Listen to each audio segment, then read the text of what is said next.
We are in the first chapter of Tanya. We got last time to the break, the two dots. It says with Tzadik Yisod Olam, the Tzadik is the foundation of the world, and we're going on to the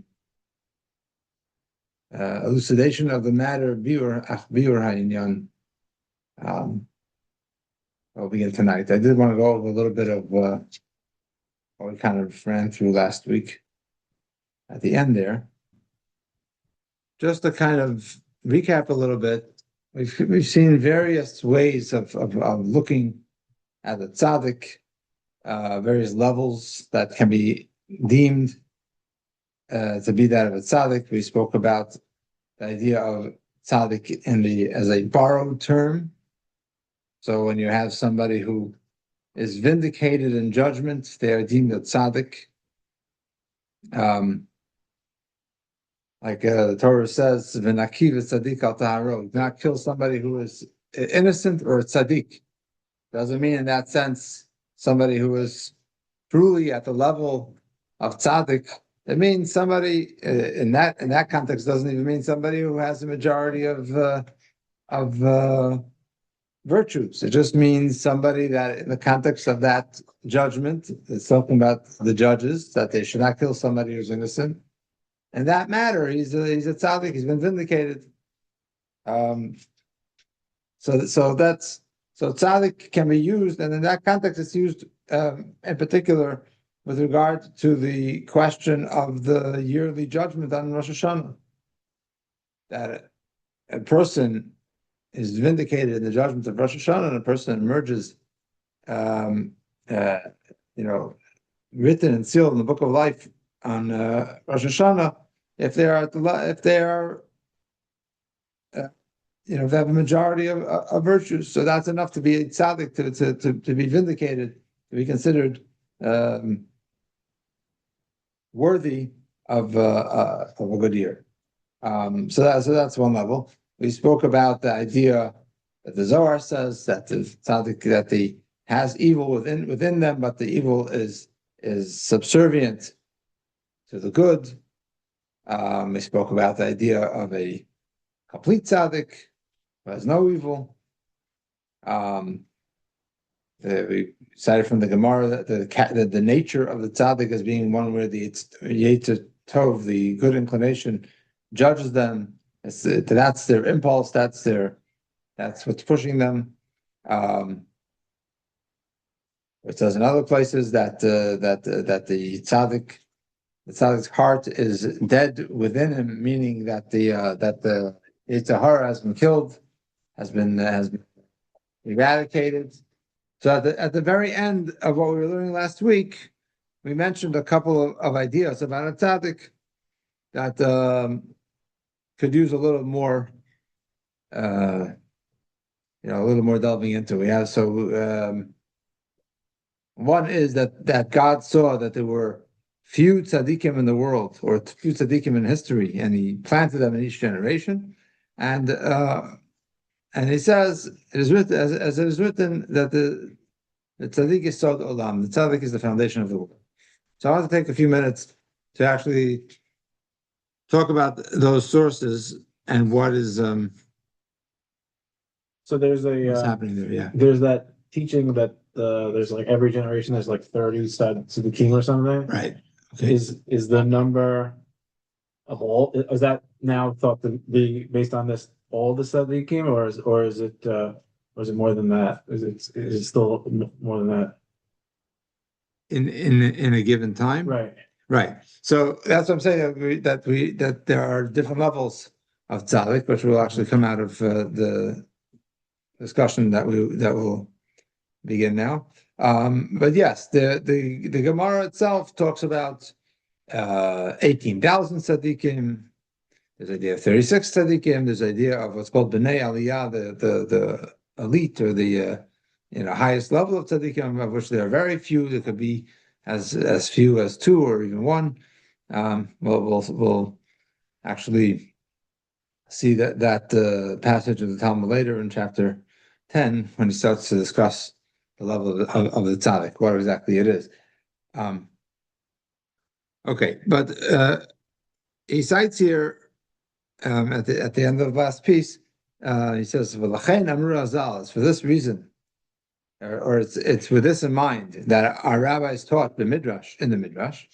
Ra'ah Hakadosh Baruch Hu b'tzadikim. The Holy One, blessed be He, saw with regard to the righteous, shehem mu'atim, that they are few. Amad ushtalan b'chol dor v'dor v'chuli. He got up and He planted them in each and every generation, and so forth. And then He says, "Moshe Katuv, as it is written, Tzadik is Yisod Olam. Tzadik is the foundation of the world." So let's actually look at this this passage a little more in depth. So where's the passage? The passage is found in the Talmud and Tractate Yuma. So the Gemara says, Rabbi Chia bar Abba said that Rabbi Yochanan said, no righteous person departs from this world until another comparable righteous person is created. As it is stated, and the sun rises and the sun sets. In other words, first the sun rises before the sun sets, because a new tzaddik is born before the last tzaddik passes away. Before the Gemara continues, before the son of Eli was extinguished, the son of Shmuel, of Samuel, of Ramah had already shone, and so on throughout the generations. Then the Gemara says a second statement of Rabbi Chia bar Abba in the name of Rabbi Yochanan. He says, the Holy One, blessed be He, saw that righteous people were few, so He arose and planted some of them in each and every generation. So this is a similar thought to the previous one, right? The previous one, he was just saying that God makes sure there's always a tzaddik in the world. He doesn't take away one tzaddik before the next tzaddik is born. So the sun sets, the sun shines, and the sun sets. Here is he saying a similar idea that God made sure that there were tzaddikim in each and every generation.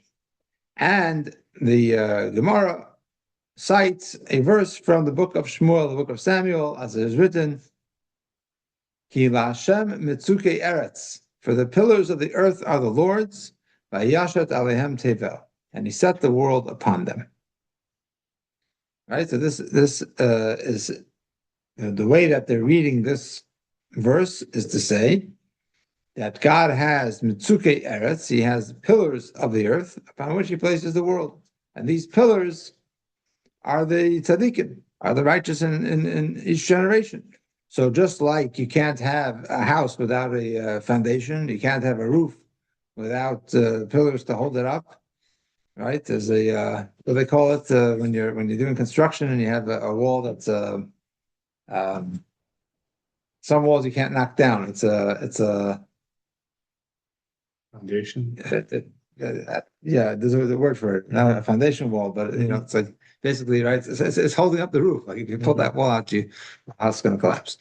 So likewise, God arranged things that there shouldn't be a situation in which the world is without tzaddikim. There has to be those righteous individuals that are keeping the world up, keeping the world in existence. Then the Gemara continues. Gemara says, Rabbi Chia bar Abba, a further teaching of Rabbi Chia bar Abba in the name of Rabbi Yochanan. So he says that even for one righteous person, the world exists, as it is stated, Tzadik Yisod Olam. But the righteous is the foundation of the world. So, a couple of points about this. Number one, this is just a minor point, but the Alter Rebbe in Tanya cites this in the name of the Midrash. And actually it is a passage in the Talmud. So why doesn't he say that the rabbi said it in the Talmud? So this is just to understand the language of the Alter Rebbe a little bit, so we find this in other places as well, that he can refer to a passage in the Talmud as Midrash if it is a passage that is dealing with something that is agadic, something that is a expounding on words of a verse. So we're not dealing here with a matter of halacha. We're not dealing here with legal parameters. We're dealing here with a more conceptual area of the Gemara. and where they're taking a verse, there's a verse in this case of in the book of Shmuel, the book of Samuel, and expounding on it and taking an idea from it, not a halachic idea. So he refers to it as midrash. Now, why is this important? Because the Alter Rebbe's objective here is to substantiate the idea that the tzaddik, the true level of tzaddik, not the borrowed term, but the true level of tzaddik is not just somebody who has has a preponderance of virtues, but indeed someone who's of a different caliber, right? We were saying before that he has no evil inclination. He killed it through fasting or the like, right? So if usually we cite something from the Talmud, reciting like a halachic issue. Speaking last week about Rosh Hashanah and how a person is judged, how much virtue do you need to have in order to get a good judgment on Rosh Hashanah? Okay, that's a that is a more legalistic discussion. But when we're talking about the idea of the tzaddik being the foundation of the world, that it's necessary to have these tzaddikim, to have these righteous individuals in order to for the world to continue to exist. So that's that he cites as coming from the midrash. Okay, another interesting thing to note over here is that even though in Tanya it sounds like it's one teaching, it's actually two teachings here. One is that God saw that there were few tzaddikim and he planted them in each and every generation. It doesn't say how many are in each generation. And in the second teaching, he says that even for one tzaddik, the world can be maintained just with with one tzaddik alone. So what does this mean? There are different levels of tzaddik. So there are those tzaddikim that there are few of them, but at least there are multiple tzaddikim in a generation that God plants in each generation in order to make sure that the world has merits to continue to exist. And then there's even a higher level of tzaddik, which is somebody who is so rare that there's only one at a time, one in a generation. The tzaddik yisod olam, the tzaddik who is the foundation of the world. So certainly when we're talking about these tzaddikim, we're not talking about a Beinoni. We're not talking about somebody who has a majority of good deeds. The person who does only good deeds. We're talking about somebody who is far beyond even the most holy Jews that we might look up to. There could be somebody who's one person or a handful of people that are head and shoulders beyond everybody else that sustain the world. So we see that when it comes to really appreciating the meaning of the title and the stage of being a tzaddik, that's something that is far beyond what we might have normally thought of the tzaddik to be. Okay. So before we go on to the next part, so we're at the point where the Alter Rebbe has asked the questions. He's brought up the issues. He's laid out the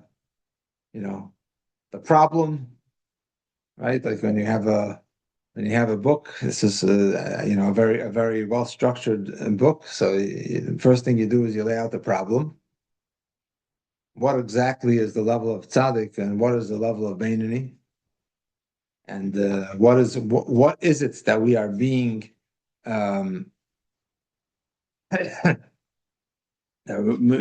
made to take an oath that we will do in this life, that we're supposed to be a tzaddik and not be a rasha?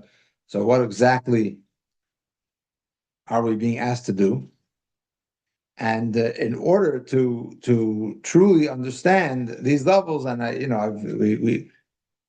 we've seen already in Tanya where he's alluded to some ideas and I've given a little bit of a preview of some of the things that the Alter Rebbe says later on, but he's really only going to really get to actually describing what a tzaddik is and what a rasha is and what a Beinoni is in chapters 10, 11, and 12. So we have a lot of prefacing to do. But now he's going to begin to discuss the issue and to give us an idea of the internal workings of the human being, of the human psyche, which will enable us then to understand what he has to say about these various levels. So before we begin this this discussion, this part of Tanya, so I wanted to preface a couple of things. So one thing is actually listening the other day to a podcast with somebody who teaches Tanya.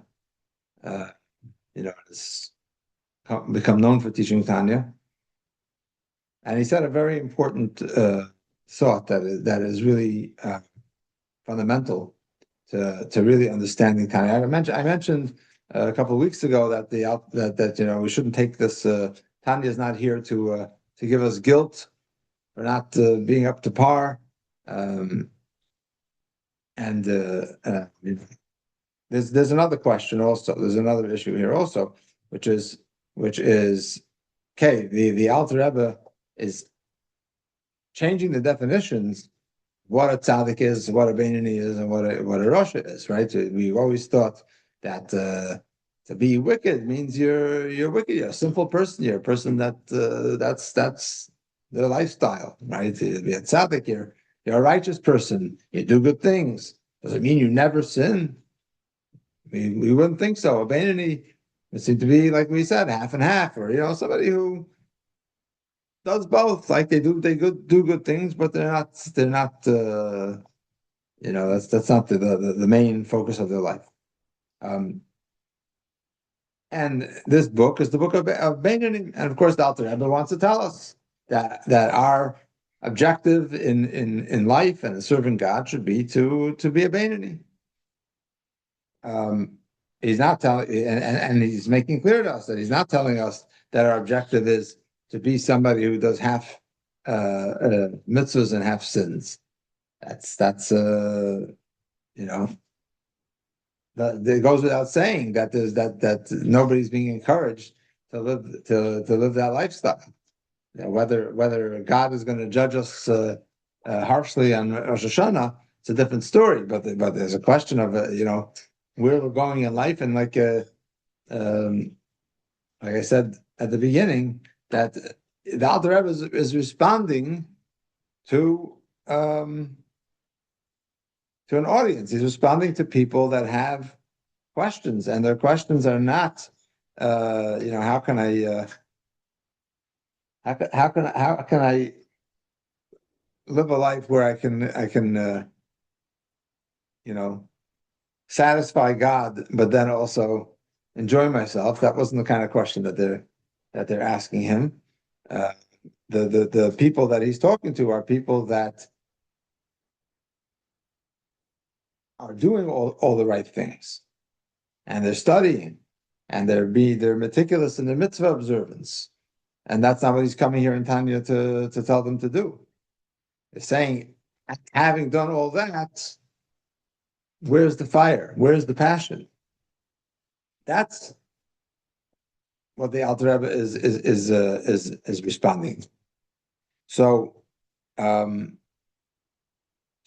like a very key and foundational idea as we go through Tanya is to realize that when we're talking about these various levels of tzaddik, and in tzaddik itself, there's the complete tzaddik and the incomplete tzaddik and the beinoni and the incomplete rasha and the complete rasha. We're not necessarily talking about different people. And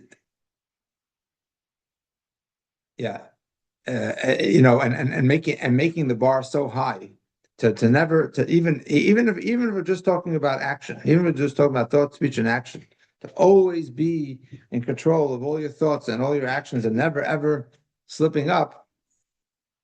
That's a very high aspiration, and how many of us are going to get there? There's a saying a story they say about one of the great tzaddikim, a great Hasidim, who actually was considered to be at the level of a tzaddik, Rabbi Hillel of Parich. He was a chassid. He saw the Alter. He heard the Alter Rebbe's voice once. It's a whole story about that. He wanted to meet the Alter Rebbe. He never actually was able to meet the Alter Rebbe. He was very young then, young teenager. He visited the Mittler Rebbe. He became a chassid of the Mittler, the second Chabad Rebbe, and then of the Tzemach Tzedek, the third Rebbe. But he said that before he began to study Chabad Hasidus, before he began studying Tanya, he thought that he was at the level of Tzadik. And once he learned Tanya, he realized Halavaya Beinani. And only I would be a Beinani. Like even to be a Beinani is, who says that we're going to get to that level? So what we have to appreciate as we're going through Tanya, and indeed that's certainly a goal and certainly a hope that a person can reach a level where they never commit a sin in thought, speech, or action. But essentially, all of these levels are really states of being. They're really states of mind, and not necessarily. And it's less about the action. I'll explain what I mean. I'm not saying that a person's actions are not important. They're of utmost importance. In fact, on the contrary. But the question of whether the way this individual, Rabbi Silverberg, was explaining it, he said, a rasha, a wicked person, as described in Tanya, is not someone who sins. Someone who sins is a rasha. Rather, a rasha sins. In other words, you're not a rasha because you sin. You sin because you're a rasha. In other words, you are in a state of being in which sin is possible. That is an option. So, whereas, let's say the Beinani will want to sin, but it's not an option. So, what we're looking at over here, what we're trying to achieve over here is to change our way of thinking, or to work on changing our way of thinking, at least in areas of our life, so that certain things stop being options. So, everybody can probably identify within themselves areas in which they're a tzaddik, areas in which they're a beinani, areas in which they're a rasha. We have areas in which we don't have even a desire to commit that sin. I thought that it only counts as a sin if the act on the action side, like we're not held accountable for our thoughts. Okay, so that's it's not as black and white as that. Mm-hmm. And we'll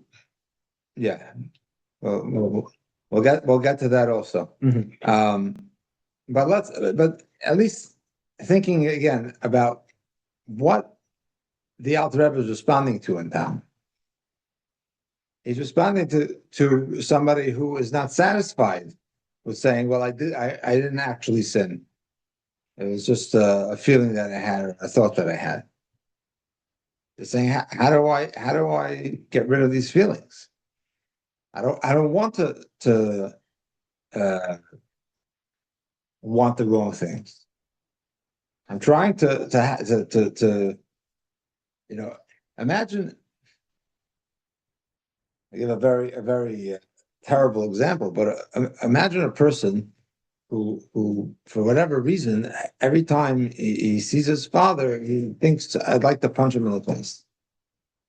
He feels terrible. I don't want to feel that way towards my father. But whether it's a mental illness or whether there's actually reason for it, whatever, right? But that's not the kind of relationship I want to have. A person who keeps feeling these feelings, and he doesn't act on it, he doesn't give in to them. I don't want to have that. I want to be the kind of person that God wants me to be.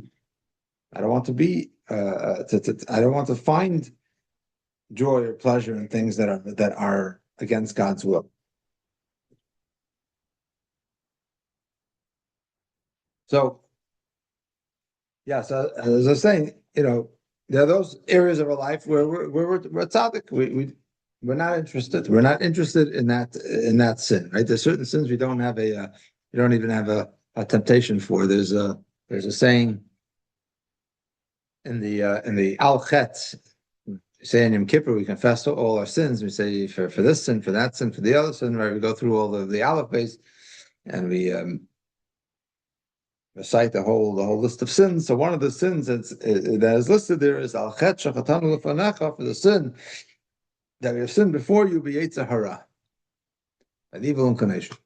What does that mean? Every sin is a sin by the evil inclination. What does it mean that the sin that we sinned with the evil inclination? So one of the explanations that's given is that sometimes a person creates the evil inclination.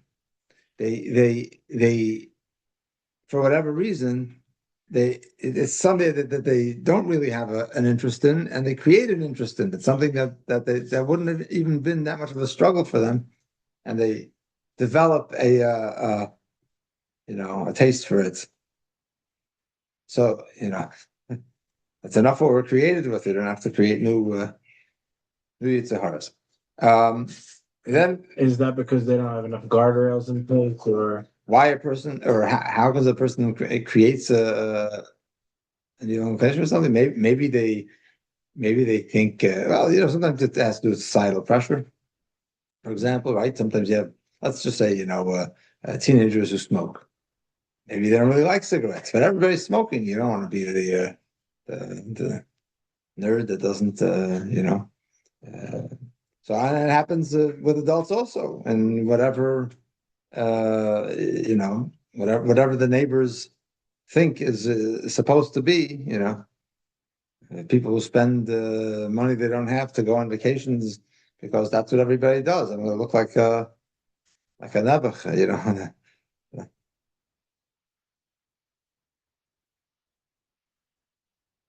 So we have those areas in which we're Russia that we know, we're familiar with those things where we fall through, and we have those areas in which we're Beinoni. We all have areas in which we have an inclination towards something that we know is wrong, and we would never do it. We know we would never do it. It's appealing to us. It's something that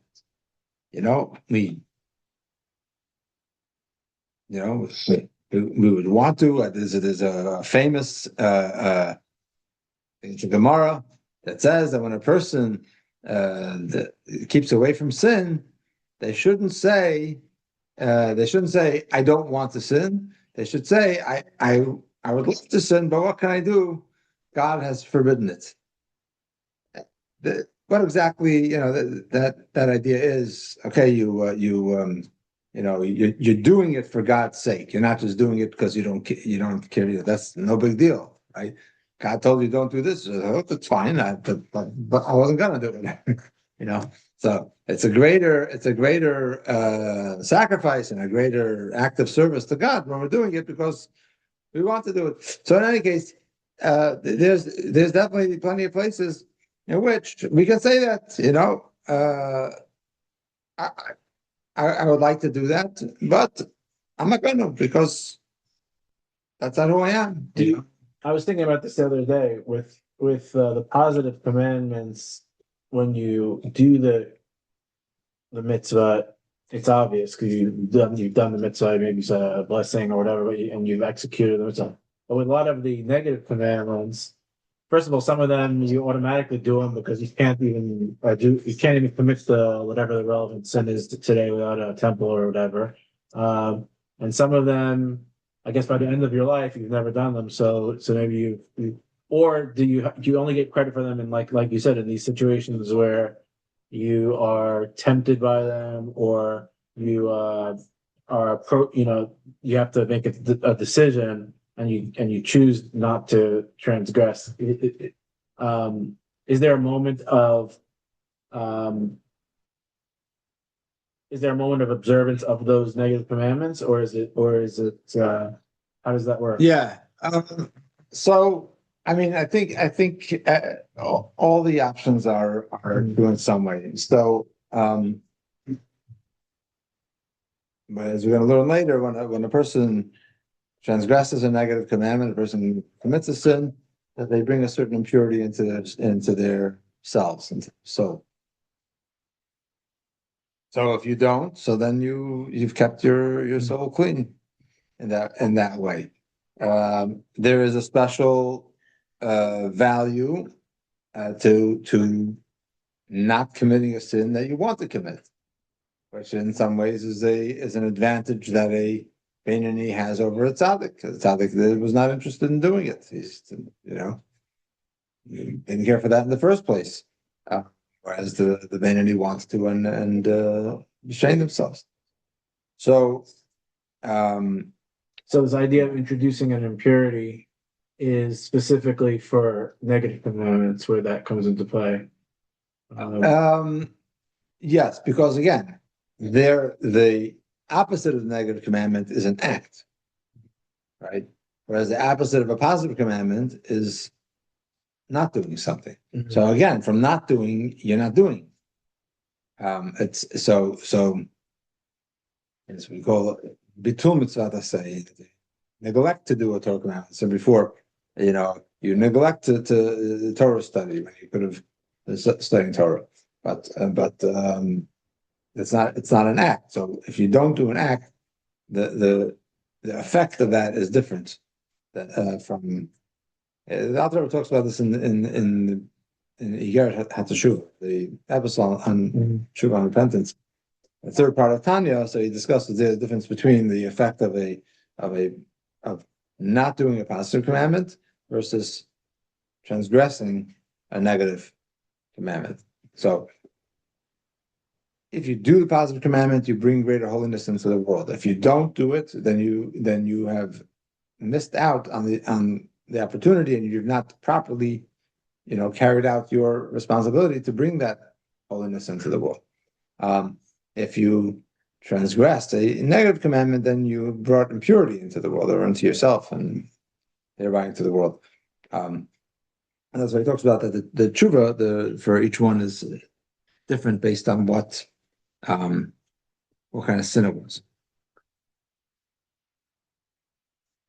Okay, so thinking about these concepts of Tzadik and Rasha and Beinoni in this way, and so first of all, one takeaway from this is what I like to refer to as closing the door. When a person wants to make changes in their life, they have to close certain doors. In other words, they have to take certain options off the table. As long as something is an option, then your relationship with it is much different. Let's say that you have a Beinoni and you have a Rasha, right? You have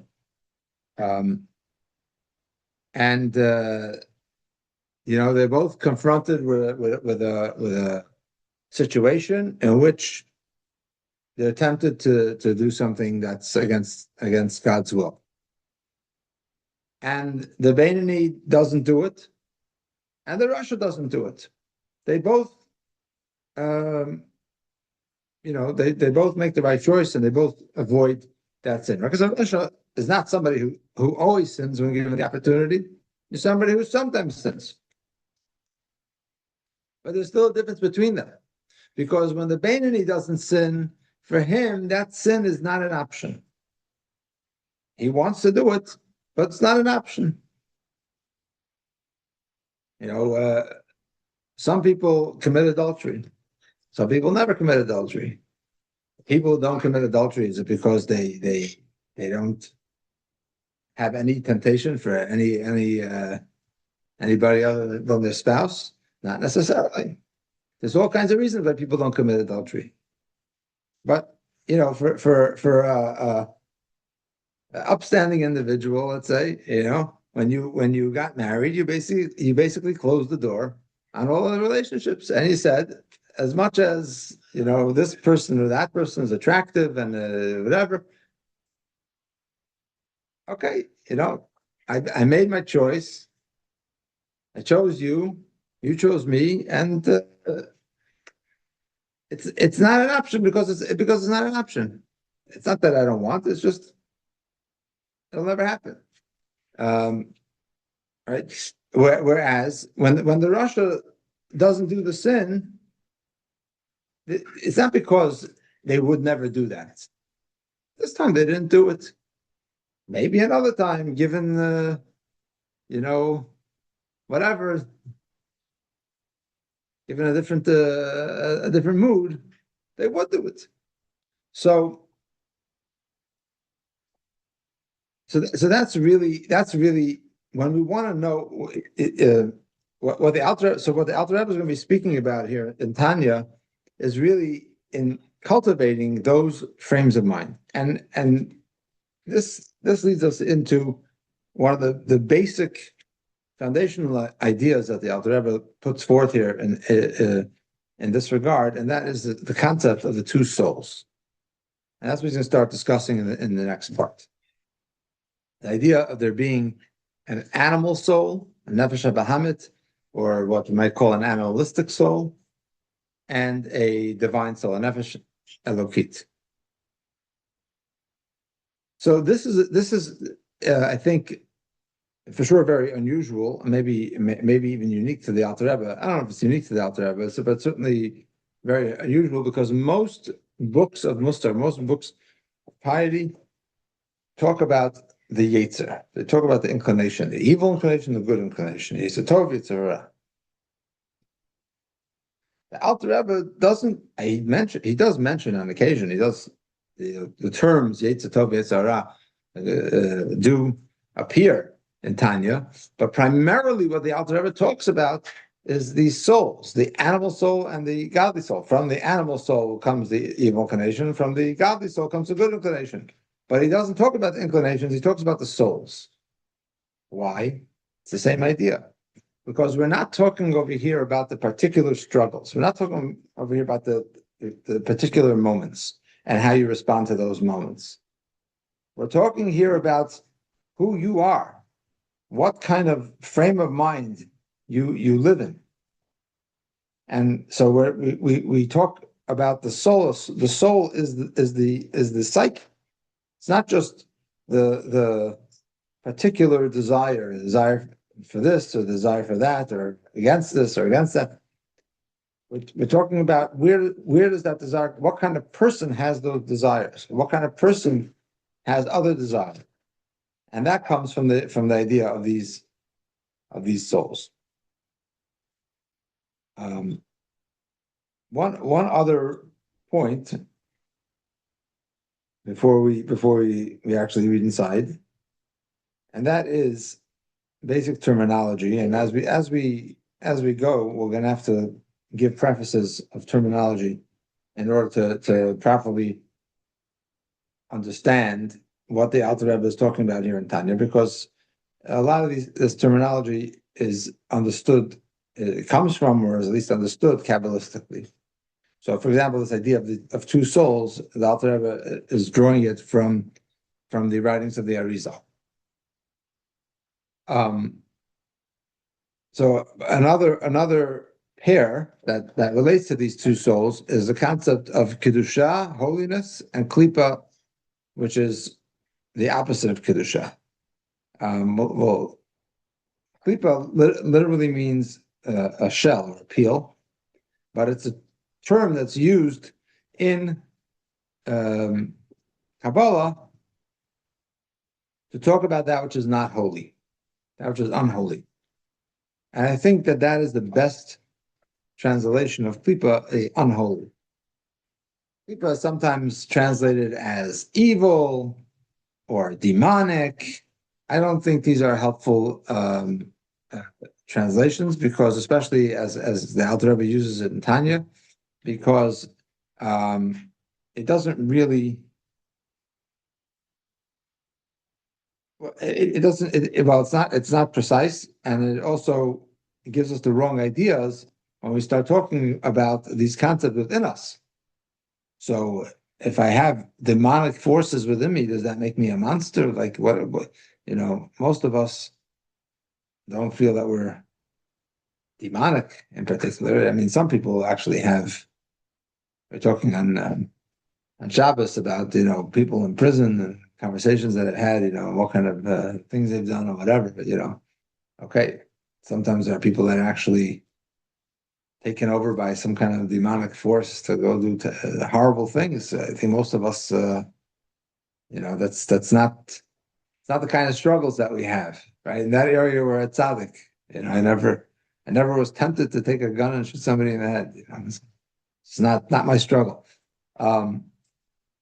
So we have to understand these terms as the Alter Rebbe is using them. So helpfully enough, the Alter Rebbe does himself offer a definition of these terms.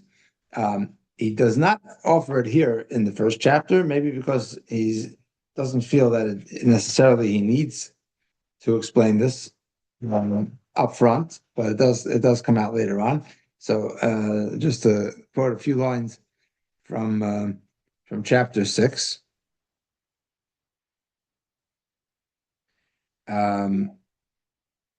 There he's talking about a parallel term to the term klipa. Klipa, we said, means like a peel, or the unholy. The parallel term which he's going to use here also is sitra achara, the other side. And he says over there, what does the other side mean? It translates into Hebrew. Sitra achara is Aramaic. He says it means tzad acher, and the other side that is not the side of holiness. So, and there he's actually making a very subtle point that which is klipa or sitra achara is not necessarily that which is evil. It's just that which is not the side of holiness. He says, what is the side of holiness? Side of holiness is only that where there is the indwelling presence of God's holiness. And where does God dwell? Only on that which is subservient to him, whether actually subservient, like the angels are, or whether potentially subservient, like every Jewish person who has the ability to achieve utter subservience to God through sacrificing their life for the sanctification of God's name. Since every Jew has the capacity, which Alter Rebbe is going to explain later in chapter 18, that every Jew has the capacity to, if faced with that situation, to sacrifice their lives for God's sake, and for sanctification of God's name. So that means that they have at least potentially the potential for utter subservience to God, and that's what we mean when we say that the Jewish people are holy, and certainly when we say that the angels are holy, is that they have this utter subservience which allows God's holiness to dwell within them. And then, therefore, that which does not have that level of subservience and can therefore not be a place for God's holiness to dwell would then be termed sitra achara, the other side, or klipa, and that's why I translate it as unholy. So again, in this context, Alter Rebbe is kind of moving the dial, or moving the Archimedean point, right? The point of reference far, let's say, shifting it well away from where we thought it was, right? So we may have thought there's holy, there's evil, and okay. So it's good to have a little bit of a background of this, and then we'll talk about it more as we discuss the various things that he has to say about these terms. So let's read a bit inside.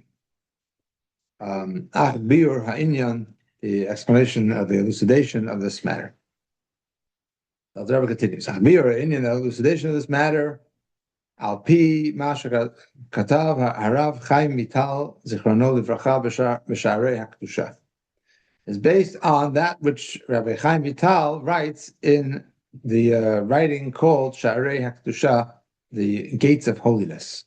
So Rabbi Chaim Vital was the foremost disciple of the Arizal, Rabbi Yitzchak Luria, and he wrote a number of books containing the teachings of his master, the Ari. So I'm not sure why there are times when the Alter Rebbe and others also, I guess, will cite, but especially the Alter Rebbe will cite something in the name of Rabbi Chaim Vital, and sometimes he'll cite it in the name of the Arizal. The Arizal himself did not write very much, if at all. The teachings of the Arizal that we have were written by his students, primarily Rabbi Chaim Vital. So theoretically, everything could be quoted in the name of Rabbi Chaim Vital. I mean, there were other students also who also wrote them. So there are some teachings maybe that come from other students that are not found in Rabbi Chaim Vital. But I don't know why over here he specifically quotes it in the name of Rabbi Chaim Vital. In any case, but be that as may, it is a teaching from the Arizal, and the Alter Rebbe gives a second source of Eitz Chaim, Sharnun Peribez. It's in also the book called Eitz Chaim, which is I think probably the primary compilation of the Arizal's teachings in Gate 50, which is like section 50, the second chapter. And what does he explain over there? The L'chol ish Yisrael echad Tzadik v'echad Rasha yesh shtei neshamot. Each and every Jewish person, whether Tzadik, as we're explaining it, whether Rasha, whether wicked, has two souls.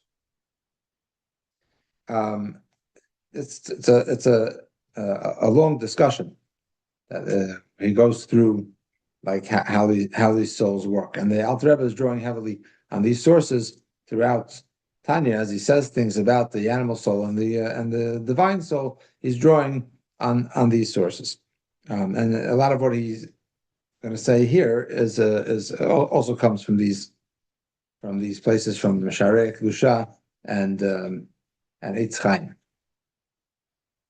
So, so every person, well, the Tzadik and Rasha, they have these two souls.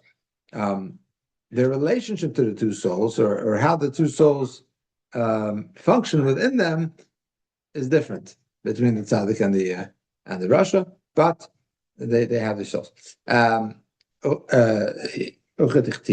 As it is written, this is a verse from the book of Yeshaya, from Isaiah, where it says, "Uneshamot ani asiti," souls that I have made. So the verse in Isaiah says, the verse is, "Kilo olam ariv," I will not fight with people forever. I'm not going to, in other words, I'm not going to allow the wicked basically to continue to sin forever. And not for eternity will I be angry. Ki ruach milfanai ya'atov, because the spirit wraps itself in the person is from before me. Unshamot ani asiti, and I created the souls. So it seems that the Alter Rebbe, maybe this is actually in Eitz Chaim, I don't know, I haven't read it inside, cites this verse as proof, but we see in this verse that he refers to Ruach, the spirit, and then Neshamot, the souls.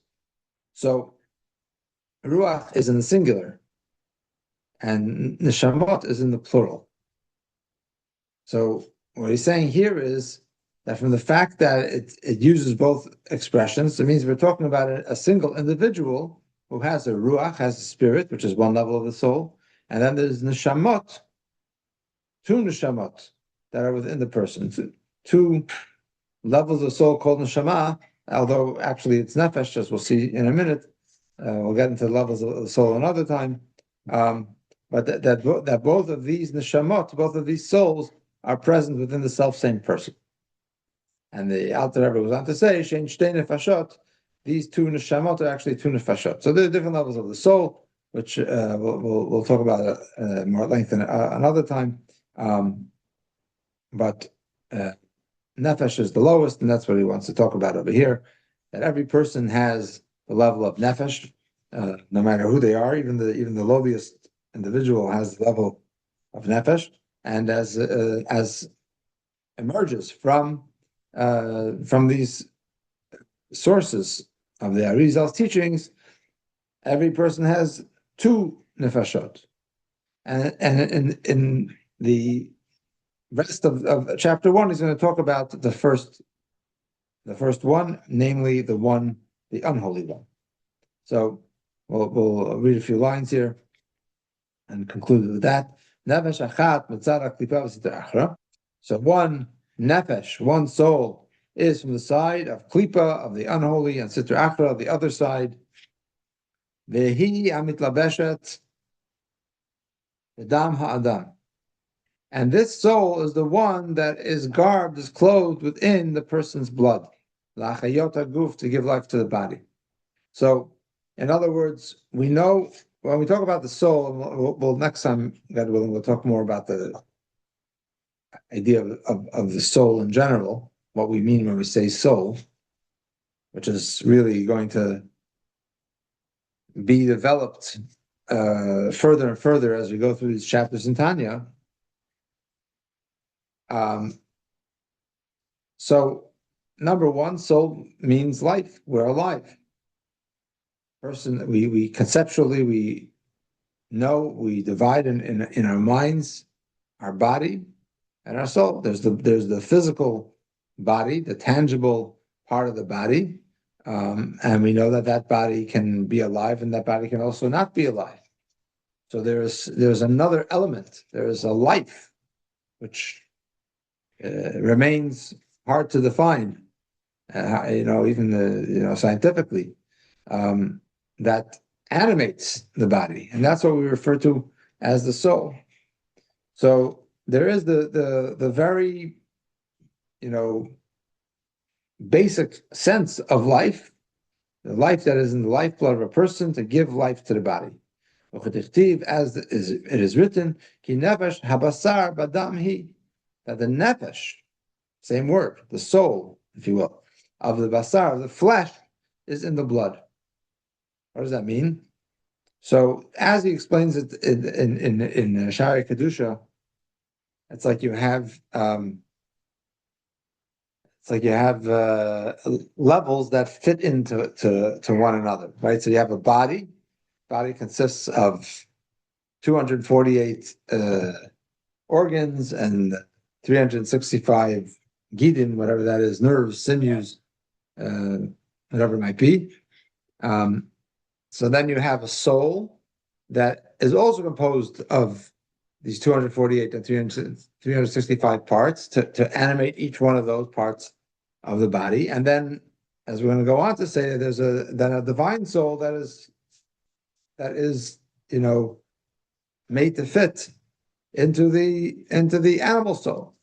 So the one that directly gives life to the body is what's called nefesh habasar, the soul of the flesh, the one that is in the blood, the lifeblood of the person, and that is true of everybody, regardless of how they conduct themselves.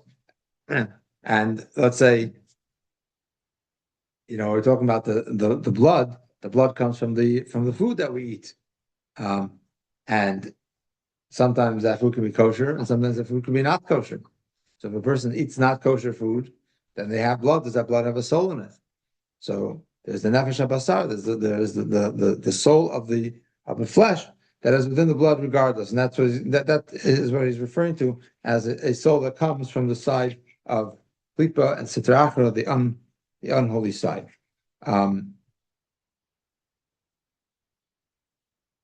Okay, he's going to go on to talk about the characteristics that this soul endows us with, but we'll do that next time.